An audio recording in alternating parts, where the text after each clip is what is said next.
Hi, this is Linda Shea with Drilling Contractor. I'm at the inaugural IADC Geothermal Conference in Vienna, and I have with me Mr. Sanjeev Kumar with the European Geothermal Energy Council. Sanjeev, thank you for being here. It's an absolute pleasure. Thank you for taking time to talk to me. So one of the comments you made during your panel session today was that you think there's not actually that many tweaks that need to be made to geothermal to make it go mainstream. Can you kind of elaborate a little bit more on that statement? Oh, my pleasure. Let me maybe kind of give a little bit of context to start off with. So, especially in Europe, but many other countries, there's a relatively reasonable regulatory framework in place to allow geothermal projects to happen. However, the main barrier that we find is the time it takes to actually get a license and a permit to either do the exploration and to do the initial project development. This is the problem. This is the biggest challenge we face within our industry. If we get this right, everything else by definition is much smaller in scale and will be easily aligned once you get the permitting regimes right. So we have a couple of really good best practices in a few countries. Netherlands is an example, France is an example. Parts of the German legislation is also quite good, but then there are problems with these. So these are the tiny tweaks that we need to make.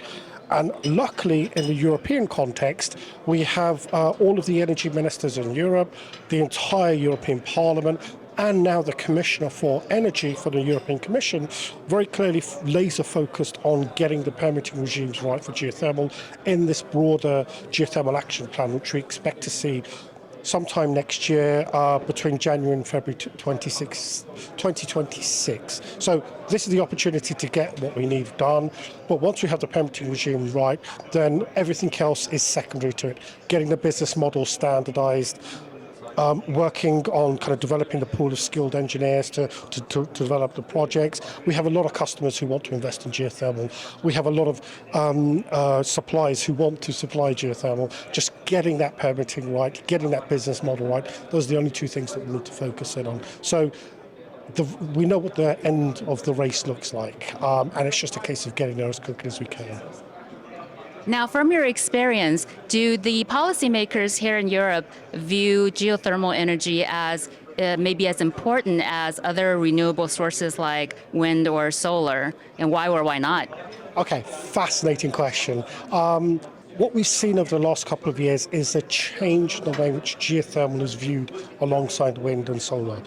Just for example, hydrogen as well is another good case to add in. So maybe 3-4 years ago, there was hardly anybody talked about geothermal.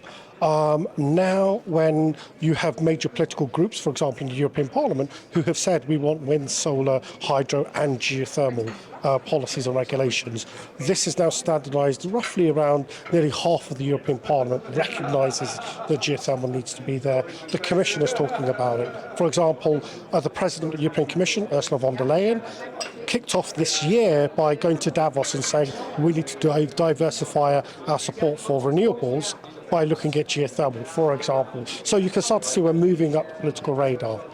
That then means that people are starting to look at the policy-related questions to help geothermal become much more viable and much easier to invest in. So, yeah, the answer is we have changed over the last couple of years, but certainly from the key customer base in Europe, which is predominantly local governments, mayors, there's always been a strong appetite for geothermal. And now what we're seeing is that they've moved on to the next question, which is not that we want geothermal, but how do I get geothermal? And more importantly, how do I get it now? And that's the most positive movement we've seen. And so far, talking to those customers, they're very serious about geothermal, so they're in this for the long run. That's the best thing we could ever ask for. Now, one of the ways that we see geothermal kind of being measured in terms of its affordability is looking at the levelized cost of energy. But I think you mentioned during the panel that you didn't think that was a great way to look at it. Can you kind of explain that? I'd love to explain this. So a levelized cost of energy is a massive oversimplification, and there are benefits with oversimplifications. You can allow easy comparisons to be made, but there are some serious and very significant drawbacks to them. In the case of geothermal, for example, our lifetime and our ability to produce energy over a long period of time isn't favourably scored in an LC. OE scoring. Let me give you an example of this one. So in Croatia, there is one power plant which is only 16 megawatts. And at the same time, in 2022, there was 309 megawatts of solar PV. The issue is that they both produce the same amount of electricity at the end of the year. But you would think that the 309 megawatts should be valued much more higher than the measly 16 megawatts of geothermal. This is a problem. In terms of the life scale, the system benefits that geothermal power, for example, but even heating and cooling bring to the energy system are just not scored within the LCOE. But for us, it's a critical part of the service we provide. So, for example, excuse me, some energy technologies can only provide one service, electricity or heating. We provide both electricity, heating, storage, grid stability. In some cases you can have lithium, in some cases you can have combined heat and power. So there's a multitude of ways in which geothermal should be scored, but the kind of conventional LCOE models just don't factor that in. So what we need to do is just have a much stronger and a new way of assessing all of the energy technologies, and by taking into account all of the system benefits they bring, and all the disadvantages they have as well. And then once you do it at that level, you're going to find that actually geothermal scores are high.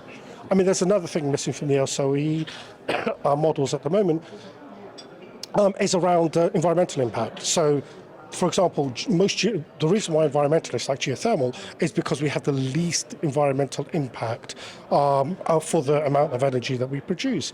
This is really, really important if you live in a place like a region like Europe, where land is very, very scarce, and the aesthetics are a crucial part of a region's pride and its kind of projection to an outer world. So the ability, for example, to do mass energy storage below ground, out of sight, is a huge advantage to the environmental community, to people who love their environments.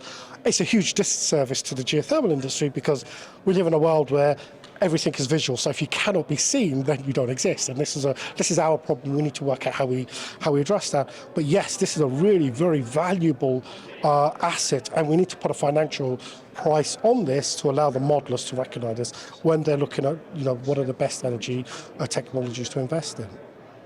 Well, we know geothermal is still in the early stages of development, and there's a lot more exciting developments to come the coming decade. Mm-hmm. So appreciate your insights on this and appreciate your participation in our conference. It's an absolute pleasure to be here, and I look forward to having this same conversation in a year's time and talking about all the improvements we've made over the last 12 months. Thank you. And thank you for joining us on drillingcontractor.org.